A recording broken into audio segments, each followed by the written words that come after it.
The night began with a sentence that felt like a verdict, heavy and careless, thrown into the air as if it were nothing more than a dare. It echoed in my chest long after it was said, because I had already learned that people often mistake limits for truths, and vulnerability for weakness. What she believed would break me in a single night became the moment that changed both of us forever. Before this story pulls you any deeper, take a second to pause. If you believe in kindness, in second chances, and in the quiet power of showing up for someone when the world expects you to walk away, please like this video, share it with someone who needs hope, leave a comment, and subscribe to the channel. Stories like this live because people like you believe they matter. Her name was Rachel Whitman, and she lived in a small but carefully kept apartment in Portland, Oregon. The kind of place where the light fell gently through wide windows, touching framed photographs and potted plants that had survived longer than most relationships.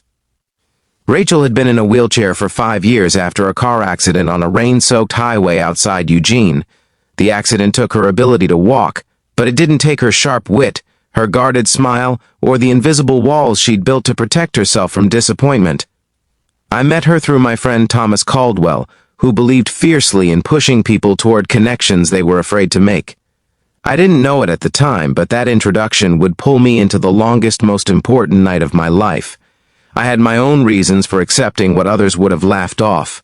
My name is Nathan Brooks, and for most of my adult life I had been running from stillness. I worked too much, moved too often, and avoided anything that hinted at permanence. I told myself it was ambition, but the truth was simpler and uglier. I was afraid of failing someone who needed me. Rachel didn't need rescuing, but she carried a skepticism that dared people to prove they wouldn't leave. That night, when she made her prediction about how long I would last, it wasn't flirtation, it was armor. The first hours were awkward in the way honesty often is. I noticed the careful way Rachel conserved her energy, how she shifted when pain flickered behind her eyes, how independence for her was not a slogan but a daily battle. She lived alone by choice, refusing help unless it was offered without pity. The apartment told her story in quiet ways, with adaptive tools tucked neatly into drawers, ramps disguised by thoughtful design, and a calendar filled with crossed-out dates that marked physical therapy appointments and small victories. I realized quickly that the challenge wasn't about staying awake or staying interested. It was about staying present. As the night stretched on, the city outside softened, traffic thinned, and rain tapped lightly against the windows like a reminder that time doesn't stop just because we're afraid of what comes next. Rachel's confidence wavered when fatigue set in, and I saw the cracks she worked so hard to hide. There was frustration there, and grief, and a deep weariness from being strong all the time. I felt my own restlessness rise, the familiar urge to escape discomfort. That was the moment I understood what people before me had done wrong. They had mistaken difficulty for inconvenience.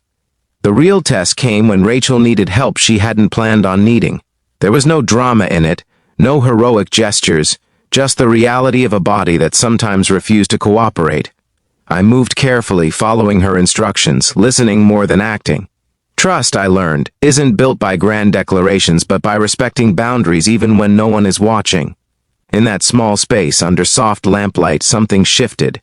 The challenge stopped being about endurance and became about dignity. By 3 a.m, exhaustion made honesty unavoidable. Rachel's defenses thinned, and her silence spoke louder than words ever could. I saw how many nights she had spent alone, convincing herself that expecting less hurt less. I thought about my own history of leaving before I could be left, and for the first time, staying felt like a choice instead of a trap. The night pressed on us, heavy but intimate, filled with shared stillness that felt more powerful than conversation. Somewhere near dawn, I realized I wasn't counting the hours anymore. The fear that had once pushed me toward the door had quieted, replaced by a steady calm. Rachel slept for a while, her breathing even, her face softened by trust she hadn't planned on giving. I stayed awake, watching the sky lighten, understanding that proving someone wrong doesn't always look like winning. Sometimes it looks like simply remaining. When morning arrived, it did so gently, painting the room in pale gold. Rachel woke slowly, disoriented at first, then surprised, not because I had stayed, but because she had allowed herself to believe I wouldn't. The night hadn't erased her pain or rewritten her past, but it had cracked open a future neither of us had expected. I didn't feel triumphant. I felt humbled. If this story is touching something inside you right now, if it's reminding you of a moment when someone stayed or when you wish someone had, please take a second to like this video, share it, and let us know in the comments. Your engagement keeps stories like this alive, and your support reaches farther than you know.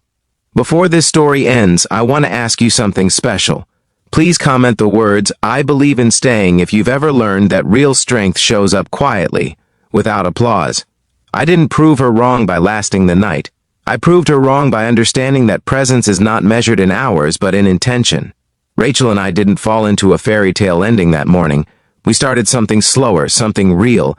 5 years later, I still remember that night as the moment I stopped running, and she remembers it as the moment she allowed herself to hope again. Sometimes the bravest thing you can do is stay when someone expects you to leave, and discover that in doing so, you finally come home.